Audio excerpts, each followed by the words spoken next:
তো বন্ধুরা কেমন আছো সবাই? আশা করি সবাই খুব ভালো আছে। আজকে তোমাদের দেখাবো কিভাবে মেথি দিয়ে তেল বানাতে হয় এবং চুলকে কিভাবে সুস্থ রাখতে হয়। তো প্রথমেই রাতে মেথিগুলো ভিজিয়ে রেখে সকালে উঠে এটাকে নিয়ে একটা বোলের মধ্যে নিয়ে মেথিগুলো আলাদা করে নিয়েছি এবং এটার ভিজিয়ে রাখা জল যেটা এইটা দিয়ে আমরা সিরাম বানাবো আর ওইটা দিয়ে প্যাক বানাবো।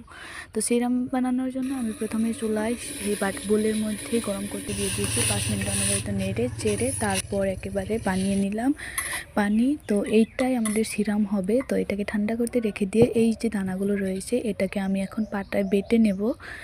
আর তোমরা চাইলে মিক্সিতেও ব্লেন্ড করে নিতে পারো। তো এখানে তোমাদের একটু বেশি যদি টাইট হয়ে যায় একটু জল এড করে তারপরে এটাকে ঘন করে নিতে পারো। এবং এই যে আমাদের সিরামটা কিন্তু ঠান্ডা হয়ে গেছে। এখন এইটাতেও কিন্তু আমি 1.5 চামচ মতো নিহার তেল দিয়ে দেবো। তোমরা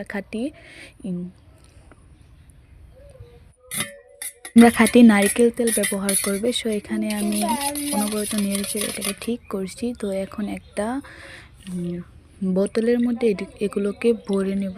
বোতলের মধ্যে ভরে নিচ্ছি। তো রেডি হয়ে গেল আমাদের সিরাম এবং প্যাকটা তোমরা মাথায় লাগিয়ে আধা ঘন্টা পরে তুলে রাখবে। আর এই সিরামটা তোমরা 1 সপ্তাহে 3 দিন থেকে 4 দিন ব্যবহার করতে পারবে। এটা কিন্তু 1 মাসের থেকেও বেশি লং লাস্টিং করবে এবং তোমাদের চুলকে ঘন রাখবে। Bye bye.